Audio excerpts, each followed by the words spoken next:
Hey, welcome back to Everyday Economics. This is the podcast that helps you learn about the economic world happening around you every day. I'm your host, Chris Krug, publisher of the Center Square.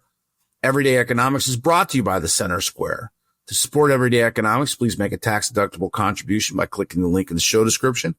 We're recording this episode on Friday, February 21st, 2025. Joining me as always, my friend, my colleague, the great one, Dr. O. Orphe Divounguy, PhD economist. Dr. O, the Fed minutes from January were released this past week. And, they kind of give you the insight, I think, that matches up, or they give me the insight that matches up with the conversations that you and I have been having. Like this concern certainly about tariffs. And certainly about inflation seem to be weighing heavily on the mind of Fed Chair Jerome Powell and the entire Fed Reserve posse. So what do you make of the minutes? I mean, what do you see in there as you sift through the notes? Let's give it to the people in terms they can understand. I think a lot more people are concerned about the impact of the new administration on the economy, right? So,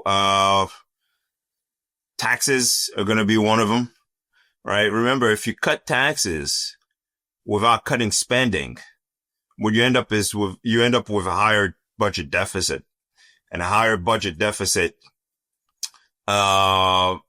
is stimulative to some extent, right? So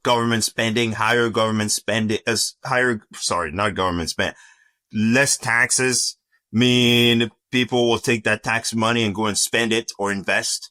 But at the same time, higher deficit spending means, upward pressure on interest rates. Which by the way, right? So if you have more economic growth, you have higher interest rates.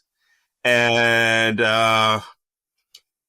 so that's, and you have potentially higher inflation, and higher inflation, also leads to higher interest rates. And so you have a situation where, policy could turn out to be less restrictive. In fact, the Fed minutes talk about current policy being significantly less restrictive than it was before the rate cuts.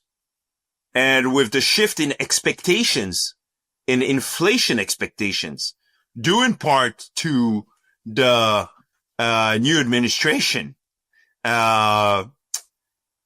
have the potential for much higher for much longer.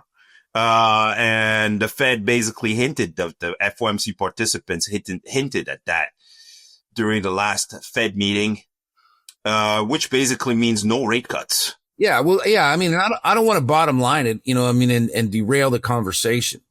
But basically, I mean, as I read this as a layperson, that the Federal Reserve is saying that we have to wait and watch before we can make any kind of decision, because there's just too many, there are too many levers being pulled. Absolutely. For the Fed to be able to act one way or the other. Now, President Trump has said, he wants lower interest rates. I would suspect that his policy or policies would be leading toward allowing that to be possible. But that hasn't revealed itself. Well, this is not possible to stimulate economic growth. And then, with inflation at 2.6% or core inflation at 2.8%, for that to result in lower interest rates. Right. I think if his plans actually do head in that direction and they align with what he is saying, that it is going to take some time. And what I'm trying to say, offering as a point of view, is the Federal Reserve is just going to sit and watch. And I don't know that we're going to get a rate cut anytime soon until we start to have a greater degree of clarity as to where the puck is headed here. That's right. That's right. Right now, the the government agenda, the new administration's agenda is somewhat contradictory. Like you cannot, you know, on one hand, you want lower interest rates and for us to have lower interest rates, well, we're going to need to have, either a ton of productivity growth that with lower inflation that brings down inflation, or the economy has to slow. But at the same time, this administration is pushing for policies that could be inflationary. And so, it's kind of talking out of both sides of its mouth right now, to be totally frank. And so it's causing a lot of uncertainty, and people don't know what's going to happen. Mm-hmm. And the Fed doesn't know what's going to happen either. Right. And so you're right. It's on hold. If there was a time, for the American people to pay attention to economics, it's in this moment.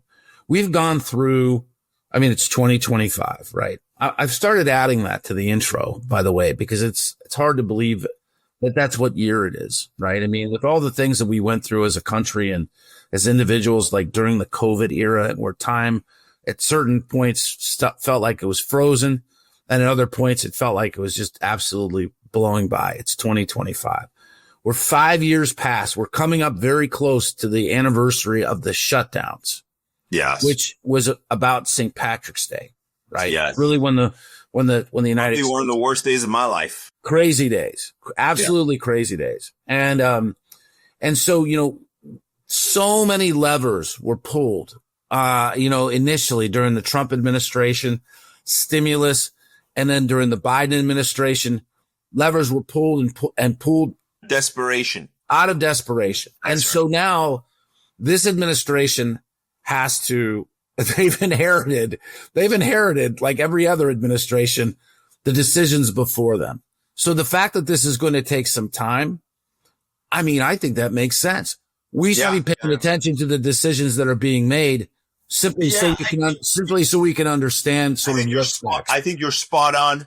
I think what the current administration do is kind of reassess and kind of wait to see what happens to the economy before going out and making another big economic policy decision, right? Just kind of like a doctor. Let's wait and watch the patient and assess all the symptoms before we make another decision is kind of my advice.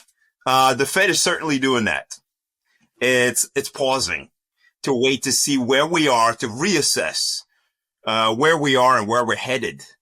Because if you throw a lot of different, policy interventions at the same time, it's going to be very difficult to figure out which one is working. That's the whole point. And I think that is that frankly, if you look at the United States, what the business of the United States is business, right? And I think if you look at it from a business perspective, that what you're saying is exactly right.